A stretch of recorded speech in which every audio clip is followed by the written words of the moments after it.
Évidemment, j'étais un peu perdu parce qu'il y a un ordre du jour et puis on ne suit pas l'autre. C'est pourquoi j'ai eu des difficultés à comprendre de quoi on parlait, parce que je m'attendais à ce qu'on parle du dossier 21, 22, 23. Ce n'est pas moi qui ai fait l'ordre, hein, c'est vous qui l'avez fait. Bref. Mais en tout cas, nous allons voir toute une série de dossiers où le massacre a commencé. Où systématiquement, il y a une baisse considérable des subventions demandées par les organismes, avec des réponses très tardives. Nous allons voir tout de suite sur le dossier où les baisses de subventions sont considérables. Celui-là dont on parle, c'est moins 33, il y en a d'autres, c'est moins 55%, d'autres, c'est moins 52% par rapport aux demandes et même à ceux qu'on avait l'habitude de donner. Donc on dit que la catastrophe a commencé. Et vous allez, avec cette politique, créer de graves problèmes à tous ces organismes du secteur social en rappelant que la compétence sociale est désormais à la CTM.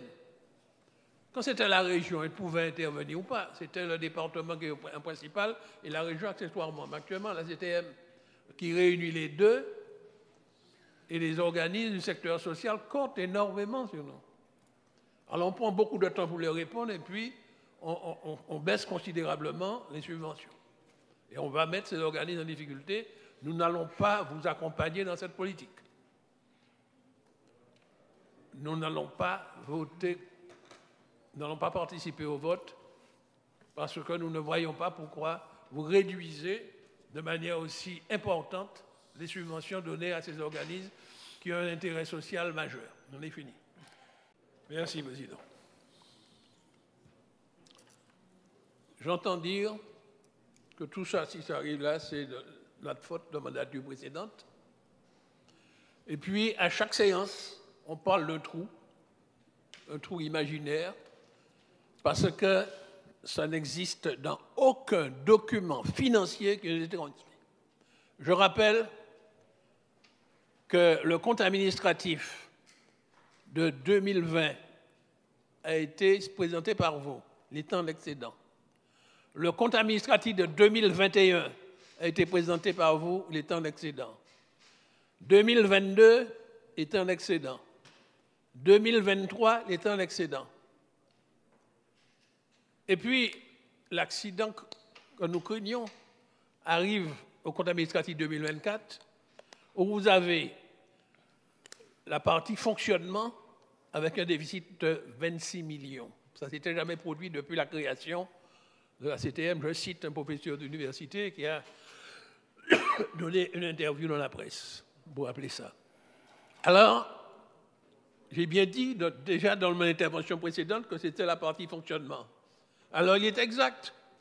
Comme vous n'avez réalisé le budget d'investissement qu'à moitié, il y a un excédent dans le budget d'investissement, dans le compte investissement du compte administratif de 2024, ce qui vous permet de couvrir le déficit et dire, bon, on termine quand même avec un léger excédent de 2,7 millions. Donc, vous décrivez une situation financière excédentaire. Et comment vous pouvez dire que vous avez trouvé un trou?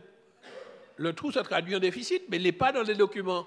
Alors, donc vous êtes en train de dire verbalement, oralement, que tous les documents financiers que vous transmettez, que vous nous faites voter par votre majorité, parce que nous ne le votons pas, et que vous transmettez au contrôle de légalité sont erronés alors.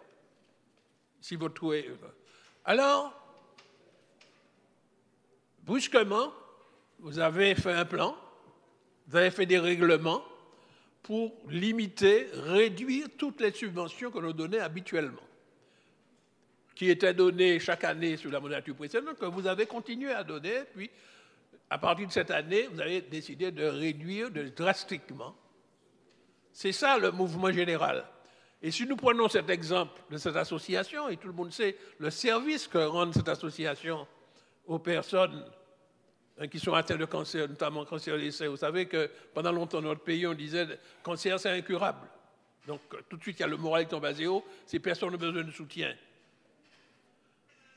Si nous regardons les subventions accordées les années précédentes, ils n'ont pas eu en 2024. Ils ont eu en 2023 45 000. Cette année, donc 2 années après, ils réclament 85 000. Vous leur donnez moins 52% de leur demande. Moins 52% de leur demande. Mais dans le même temps, sur ce même budget que vous dites en grande difficulté, ça ne vous a pas gêné de donner 3 ans successifs des financements à 5 télévisions privées. Vous avez dit que je me répète, je fais comme vous, puisque vous répétez par les trous. 200 000 euros à 5 télévisions, 3 années d'affilée, ça fait 3 millions d'euros, si je calcule bien. Ça ne vous a pas gêné de verser 340 000 euros pour payer une flamme pour les Jeux Olympiques organisés par la France.